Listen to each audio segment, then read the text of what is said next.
चंद रोज पहले मेरी एक मौलाना साहब से मुलाकात हुई। इस मौजू पर बात हुई तो अस्तगफिरुल्लाह पढ़ते हुए बताने लगे, बाहैसियत मुसलमान हम इतने गिर चुके हैं कि नेकी और बदी, हलाल और हराम में तमीज़ करना दानिस्ता छोड़ चुके हैं, और कोई समझाना भी चाहे तो उसे आंखें दिखाते हैं। ये इंसान की हद से बढ़ी हुई नफ्सियानी ख्वाहिशात का नतीजा है। उसे आप मुआशरती मजबूरियां भी कह सकते हैं कि जब कोई किसी इंसान का जीना हराम कर दे और उसे किसी महरूमी पर ताने देता रहे तो ऐसा फर्द जब्त खोकर अपने अधूरेपन को पाने निकल जाता है, और अक्सर औकात वो इस मौके पर ईमान की कुव्वत खो बैठता और बदी को अपनी कोख में पाल लेता है। मुझे एक साहब ने पिंडी से फ़ोन किया और सवाल पूछा है कि मौलाना साहब, हमें ऐसा फतवा मिल सकता है कि जिससे हराम औलाद को हलाल तसव्वुर कर लिया जाए। उस शख्स का कहना है कि वो 5 साल से औलाद से महरूम था। मेडिकल करवाने पर मालूम हुआ कि वो औलाद पैदा नहीं कर सकता, जबकि उसकी बीवी में सलाहियत मौजूद है। लिहाजा वो एक ऐसे पीर के पास गए जिसने उस औरत के साथ इख्तलात किया और फिर वाज़े हमल के बाद उससे बेटा पैदा हुआ। अब वो शख्स मुझसे पूछ रहा है कि इस सूरत में उस लड़के का बाप कौन है। मैंने उसको शरई मसला बताया है और ये भी कहा है कि तुम DNA से चेक करवा लो। मेडिकल साइंस बहुत बड़ी नेमत है, तुम्हारा शक और हकीकत सामने आ जाएगी। मगर वो बोला कि मेरे पास इतने पैसे कहाँ कि DNA करवाता फिरूं। आप मुझे फतवा दें या इस्तिखारा करके बता दें कि उस लड़के का वालिद मैं ही हूँ, क्योंकि एक गरीब इंसान को आस चाहिए होती है जीने की। उसकी कहानी बड़ी अजीब है। आप कभी खुद उसकी ज़ुबानी सुने तो दंग रह जाएंगे कि हम इंसान क्या कर रहे हैं। मैंने मौलाना से उस शख्स का नंबर लिया और फिर उसको फ़ोन करके मौलाना का हवाला देकर पूछा कि औलाद पाने के लिए उन्होंने क्या खोया है। मेरे बार बार पूछने पर वो कुछ देर चुप रहने के बाद बोले, सिर्फ एक मैं ही इस ख्वाहिश में नहीं मारा गया। वो आह भर कर बोला, मैं तो सूली पर लटक रहा हूँ और मर जाने के लिए बेबस हूँ। जब हमारी औलाद नहीं हो रही थी तो मुझे एक दोस्त ने बताया कि कोटली आज़ाद कश्मीर के करीब एक पहाड़ की चोटी पर 2 पीरों का बसेरा है। दुनिया उनसे फैज़ पाने वहाँ जाती है और औलाद लेकर आती है। मैं बड़ा खुश हुआ। उस पहाड़ पर जाने का कोई पक्का रास्ता या सड़क नहीं है। पीरों का हुक्म है कि जिसे मुराद लेनी है वो पहाड़ी से खानगाह तक पैदल पहुँचे। मैं अपनी बीवी के साथ दोपहर तक वहां पहुंचा तो पहाड़ पर पहुंचते हुए हम दोनों बहुत निढाल हो चुके थे। सांस से सांस नहीं मिल पा रही थी। खानगाह पहुंचने पर पीरों ने हमारा इस्तकबाल किया और खुद अपने हाथों से पानी पिलाया। दोनों पुख्ता उम्र के थे और हट्टे कट्टे, चिट्टे गोरे, लंबी लंबी जुल्फें, दाढ़ियां भी बड़ी हुई, गले में मालाएं। खानगाह बड़ी साफ सुथरी और पत्थर से बने हुजरा नुमा कमरों पर मुश्तमिल है। मेरे अलावा और भी कई मर्द और औरतें वहां आए हुए थे। मालूम हुआ कि पीर औलाद ही नहीं, जादू टोने का इलाज करते हैं और दवाइयां भी देते हैं। उनमें से सिर्फ एक हम थे जो औलाद लेने आए थे। शाम होने वाली थी। पीरों ने हमें दिलासा दिया और कहा कि अब तुम लोग थके हुए आए हो तो आराम करो, कल सुबह सवेरे वापस चले जाना। हमने भी यही मुनासिब समझा, क्योंकि रात के वक्त 1.5 घंटे तक पहाड़ से नीचे उतरने का सफ़र आसान नहीं था। पीरों ने खाने के वास्ते दाल गोश्त दिया और साथ पीने के लिए शरबत। ना जाने उस खाने और शरबत में क्या था कि हम सब पर गनूदगी छा गई और सब ढेर हो गए। अलबत्ता मुझे कदरे होश था, क्योंकि मैं पहले से भी नशे का आदी था, इसलिए उस नशे आवर चीज़ ने मुझ पर इतना असर नहीं किया था। मगर मेरी आंखें खुल नहीं पा रही थीं, लेकिन जोर लगाने पर पलकें थोड़ी सी खुल जातीं।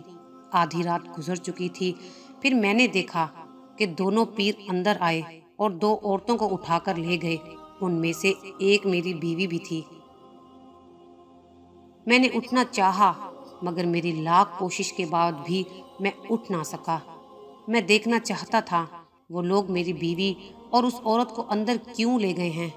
लेकिन नशा इतना गालिब था कि मैं बेहद सुध होकर सो मर गया। सुबह आंख खुली तो पीरों ने हमें नाश्ता दिया और साथ ही दवा की एक पुड़िया दी और मुझे कहा, दूध के साथ रोजाना एक बार सिर्फ तिनका बराबर पाउडर लेकर निहार मुंह खाना है और फिर 1 हफ्ते बाद अपनी बीवी के पास जाना है। लोगों की आमदरफ्त का सिलसिला शुरू हो चुका था। मैंने दवाई ली और वापसी के लिए उनसे इजाजत तलब की। उन दोनों पीरों ने मेरी बीवी के सर पे हाथ रखा और मेरी कमर पर थपकी मारते हुए हमें खूब दुआओं के साथ रुखसत किया। बहुत से लोग उनके इर्द गिर्द जमा हो चुके थे। वापसी पर पहाड़ से उतरते हुए मैंने बीवी से पूछा, तुम तो बड़ी बेखबर होकर सोई हुई थी, फिर भी थकी थकी लग रही हो। उसने मुर्दा नजरों से मेरी जानिब देखा और खामोश रही। फिर मैंने भी कुछ नहीं पूछा, लेकिन मेरे दिल में शक और जिल्लत का बीज पैदा हो गया था। मैंने पीरों की हिदायत पर अमल किया। जो दवाई उन्होंने दी थी मैं वक्त पर खाता रहा और फिर 1 महीने बाद मेरी बीवी ने खुशखबरी सुनाई कि उसको हमल ठहर गया है। हम दोनों बहुत खुश हुए। मैंने 1-2 बार बीवी से उस रात जब पीर उसे उठाकर अंदर ले गए थे पूछना चाहा कि क्या हुआ था, मगर बीवी हर बार ये कहकर टाल देती कि मुझे कुछ याद नहीं है। फिर मैं भी बिल्कुल भूल गया। बल्कि जब हमारा बेटा पैदा हुआ तब तो खुशी से हम दोनों बहुत खुश थे, लेकिन मैं देख रहा था कि मेरी बीवी की आंखों में खुशी के बावजूद वीरानी सी और दुख का साया है। बेटे की पैदाइश के 5 महीने बाद मैं अलमारी में कुछ ढूंढ रहा था कि अचानक मेरे हाथ वो रिपोर्ट लग गई जिसमें साफ साफ लिखा था कि मैं कभी बाप नहीं बन सकता था। रिपोर्ट पढ़ते ही मेरे अंदर तलातुम मचा और मैं बहुत परेशान हो गया।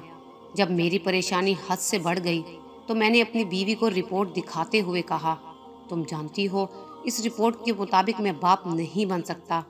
क्या पीर की दवा खाने से हमारा बेटा पैदा हुआ है? मुझे सच सच बताओ, उस रात क्या माजरा हुआ था? शक तो मुझे पहले दिन से ही हो गया था। मेरा थोड़ा गुस्सा करने पर उसकी आंखों से आंसू फूट पड़े। रोते हुए कहने लगी, तुम अगर उस रात जाग भी जाते तो क्या कर लेते? तुम्हें तो पहले ही खाने में कोई नशेआवर चीज मिलाकर उन्होंने खिला दी थी। मुझे उस वक्त अंदाजा हो चुका था जब मेरे चिल्लाने पर भी तुम उठकर नहीं आए। अगर तुम आ भी जाते तो वो तुम्हें मारकर खाई में फेंक देते। उस रात पीर मुझे अपने हुजरे में ले गए थे और फिर मुझे उठाकर कहा कि तुमको औलाद लेनी है, तुम्हारे लिए ये दवा तैयार की है, इसको पी लो। मेरे साथ एक और औरत भी थी, उसको भी उन्होंने दवाई पिलाई और एक पीर उसको दूसरे हुजरे में ले गया। दवा पीते ही मेरे बदन में आग सी लग गई, कानों से धुएं निकलने लगे और मुझ पर मस्ती छा गई। मुझे उस वक्त तुम्हारी बहुत जरूरत थी, लेकिन तुम मेरे पास नहीं थे। सिर्फ वो बेगैरत पीर मेरे पास था। वो रात भर मुझे औलाद देने की लोरियां देता रहा और मेरे लाख चिल्लाने पर तुम उठकर नहीं आए थे और मुझ में इतनी ताकत नहीं थी कि मैं उनसे लड़ सकूं, अपनी इज्जत बचा सकूं। वो यही कहता रहा, यहाँ जो भी औरत बच्चा लेने के लिए आती है उसे ये सब करना पड़ता है। बस तुम चुप रहो, अगर सुबह किसी को बताओगी तो तुम्हें और तुम्हारे शोहर को मार दिया जाएगा। आप मुझसे और क्या पूछना चाहते हो? तुम्हें तो औलाद मिल गई है, दुनिया को मुंह दिखाने के काबिल हो गए हो। तुम्हें और तुम्हारी अम्मी को शौक था मुझे पीरों के पास ले जाने का, मगर मैं तो बर्बाद हो गई हूँ। अल्लाह को मुंह कैसे दिखाऊंगी? वो बेटे से प्यार भी बहुत करती है और रोती भी बहुत है। वो तो उसकी हकीकी माँ है, इसमें उसका क्या कसूर है? कसूर तो मेरे जैसे मर्दों का है जो पीरों की अकीदत में अंधे हो जाते हैं और अपनी बीवियों की कोख में गुनाह पालते हैं। खुदा के लिए उन जैसे झूठे पीरों से बचें। औलाद से महरूम लोग दर दर से दवा के लिए भागते, रुपया पैसा बहाते और अपनी इज्जतें भी गवा बैठते हैं, इसलिए कि उन्हें एक खिलौना मिल जाए, जिंदगी की आस और सहारा मिल जाए। हमारे मुआशरे में ऐसे बहुत से शैतान नुमा इंसान हैं जो नामुराद औरतों की झोली औलाद से भरने के दावे करते और उन्हें अपनी हवस का निशाना बनाते हैं। अगर आपको हमारी ये वीडियो अच्छी लगी हो तो इसे लाइक करें, शेयर करें और मज़ीद अच्छी अच्छी वीडियोस देखने के लिए हमारा चैनल सब्सक्राइब करें।